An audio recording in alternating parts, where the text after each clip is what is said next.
At the height of his power, when his reflexes felt untouchable and his confidence seemed limitless, Muhammad Ali disappeared from the ring. Not because he lost, not because his body failed him, but because he said no. This is not the familiar highlight reel, not the rhymes everyone remembers, not the victories already carved into history. This is the quieter story, the one that unfolded away from the cameras. The moments when the world stopped cheering. The years when Muhammad Ali paid a price most people never see. Before the ban, Ali was more than a boxer. He was a presence. Every room shifted when he entered. He spoke as if the future already belonged to him, and somehow, it did. But beneath the bravado was a man deeply aware of who he was becoming. Ali didn't just fight opponents. He challenged expectations. At a time when athletes were expected to smile, comply, and entertain, Ali insisted on defining himself. His faith wasn't a costume. His beliefs weren't marketing. They shaped his decisions long before they made headlines. When the call to serve in the Vietnam War arrived, it didn't feel like an invitation. It felt like a test. Most people around him assumed the answer was obvious. He was famous. He was powerful. He could serve symbolically, avoid danger, and return a hero. The system had ways of protecting its stars if they stayed agreeable. Ali didn't ask how to avoid the war. He asked why he should go. He spoke in plain language, without legal polish or political spin. He said he had no quarrel with people overseas. He said his faith didn't allow him to take part. He said he wouldn't kill strangers to prove loyalty to a country that still treated him as disposable. Those words landed like an explosion.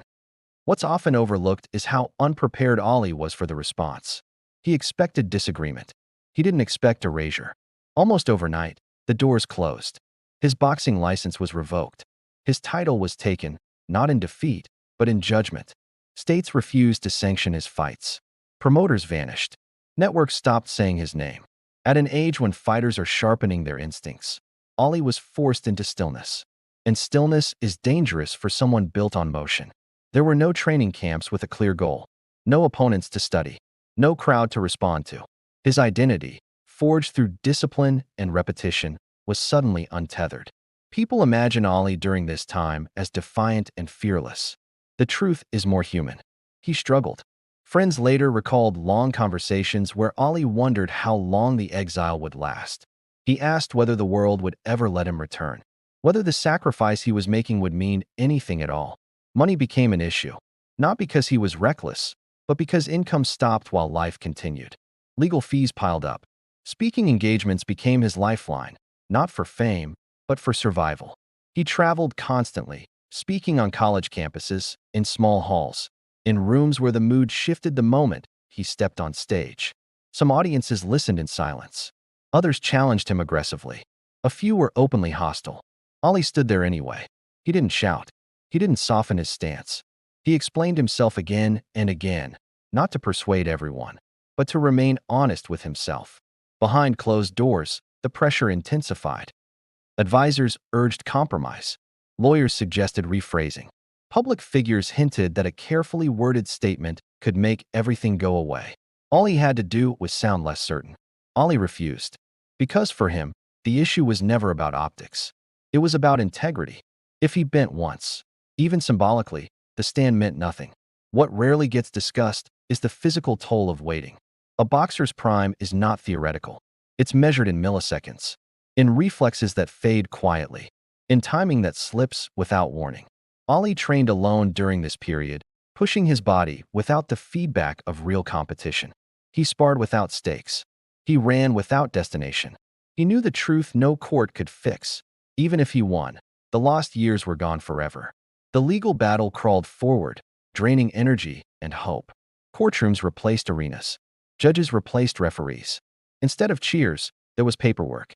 And all the while, the world moved on. New fighters emerged. New champions were crowned.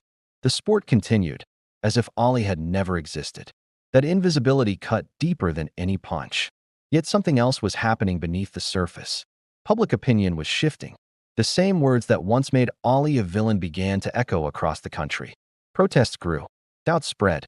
The war that demanded obedience started demanding explanation. Ali didn't orchestrate this change. He didn't campaign. He simply endured long enough for time to catch up. When the highest court finally ruled in his favor, The decision was clear and unanimous. The system that punished him had no legal ground to stand on. But justice arrived with limits. It couldn't restore his youth. It couldn't rewind his body. It couldn't give him back the version of himself that had been taken. When Ali returned to the ring, the world celebrated the comeback. What they didn't see was the difference. He was still brilliant, but he was no longer untouched. His style evolved out of necessity. He relied less on pure speed and more on resilience. Less on movement, more on endurance. The exile had transformed him. He fought now with a weight behind every round. The weight of years stolen, battles fought outside the ring, and the knowledge that he had already sacrificed what mattered most.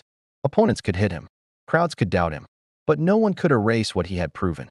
Ali had shown that an athlete could choose conscience over comfort and survive. The punishment he endured wasn't accidental. It was deliberate.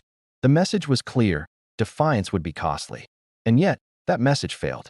Because Ali's absence spoke louder than his presence ever could. It forced a conversation that no championship fight could ignite. It redefined what power looked like, not dominance, but refusal.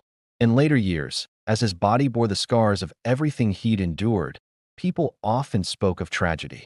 Ali never did. He understood the exchange. He traded years of greatness for a lifetime of meaning. He lost speed. He lost time. He lost opportunities that no one else can ever measure. But he gained something rare: moral permanence.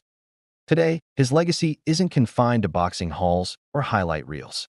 It lives wherever someone risks everything to remain truthful, wherever success demands silence, and someone refuses. Muhammad Ali was banned from boxing at his peak not because he was weak, reckless, or misguided.